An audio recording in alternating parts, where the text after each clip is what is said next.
Sofyan Udayana. Dalam video kali ini, saya akan memaparkan tentang Smart ASN dan manajemen ASN.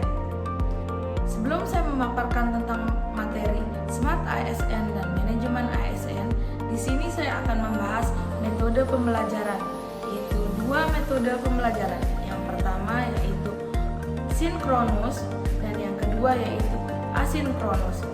Pada pembahasan pertama itu kita akan membahas tentang mengapa literasi digital itu sangat penting. Karena tantangan di ruang digital itu semakin kompleks, kita menghadapi penyebaran hoaks semakin banyak, ujaran kebencian, penipuan online, pencurian data pribadi, hingga rendahnya daya saing digital bangsa. Tanpa literasi digital yang baik, masyarakat mudah terpengaruh dengan informasi palsu dan beresiko menjadi korban kejahatan digital. Oleh karena itu, kita nih sebagai ASN menjadi teladan dan menggunakan teknologi yang bijak dalam bermedia digital.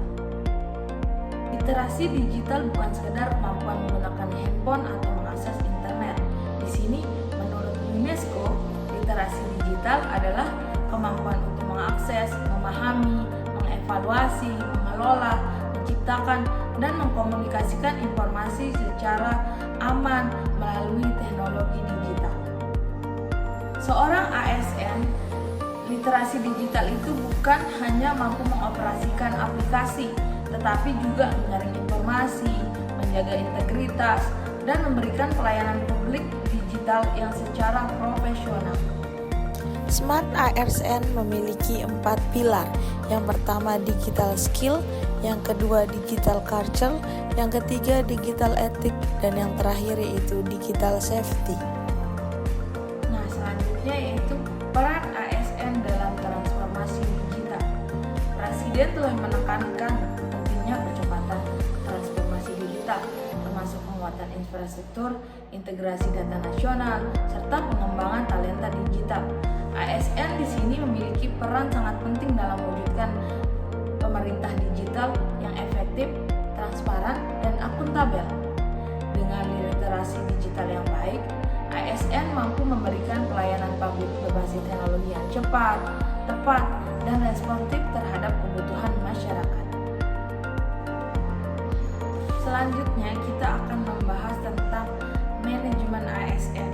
Di sini yang pertama yaitu kita akan membahas tentang pengertian dari manajemen ASN. Manajemen ASN adalah pengelolaan ASN untuk menghasilkan pegawai yang profesional, memiliki dasar etika profesi, bebas dari intervensi politik, serta bebas dari praktik korupsi, kolusi, dan nepotisme. Dasar hukum manajemen ASN itu tertera dalam Undang-Undang Nomor 5 Tahun 2014 tentang aparatur sipil negara. Undang-undang ini menjadi alasan dalam mengatur siklus pengelolaan ASN, mulai dari perencanaan kebutuhan, pengadaan, pengembangan karir promosi, mutasi, hingga pemberhentian. Tujuan akhirnya adalah menciptakan ASN yang kompeten, profesional, dan berorientasi pada pelayanan publik. Selanjutnya yaitu peran dan kedudukan ASN. Dalam sistem pemerintahan, ASN berkedudukan sebagai aparatur sipil negara.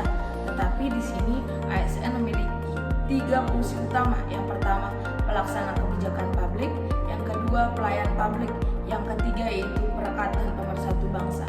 Sebagai pelayanan publik, ASN harus mengutamakan kepentingan masyarakat di atas kepentingan pribadi atau golongan. Sebagai perekat dan pemersatu bangsa, ASN harus menjaga netralitas dan tidak terlibat dalam politik praktis. Netralitas menjadi prinsip sangat penting agar pelayanan tetap profesional dan tidak diskriminatif. Selanjutnya kita akan membahas tentang pengembangan kompetensi dan profesionalisme. Di sini manajemen ASN sangat menekankan pentingnya pengembangan kompetensi. Setiap ASN berhak dan wajib mengembangkan kompetensinya melalui pendidikan dan latihan seperti seminar, workshop, maupun pembelajaran pribadi. Pengembangan bertujuan agar ASN mampu beradaptasi dengan perubahan termasuk transformasi digital dan tuntutan tuntutan pelayanan publik yang semakin kompleks. Selanjutnya kita akan membahas sistem merit dalam manajemen ASN. Sistem merit adalah kebijakan dan manajemen ASN yang didasarkan pada kualifikasi, kompetensi, kinerja secara adil dan wajar, tanpa membedakan latar belakang seperti politik, agama, jenis kelamin, maupun kondisi lainnya. Nah, kita sebagai ASN itu dituntut untuk terus belajar dan mengembangkan kompetensi yang ada, sehingga kita sebagai ASN itu tidak hanya bekerja, tetapi mengabdi dengan penuh tanggung jawab dan integritas. Selanjutnya yang bisa saya ambil dari pembelajaran ini yaitu memaksimalkan rekam medis elektronik, di mana di rumah sakit kami sudah menggunakan rekam medis elektronik tapi belum maksimal, sehingga dengan belajar Smart ASN itu kita bisa memaksimalkan rekam medis elektronik. Kemudian yaitu penggunaan antrian online. Di sini juga sudah menggunakan antrian online tapi belum maksimal, sehingga dengan pelajaran Smart ASN itu saya bisa memaksimalkan antrian online untuk antrian pasien. Halo guys, sekian video yang bisa saya paparkan.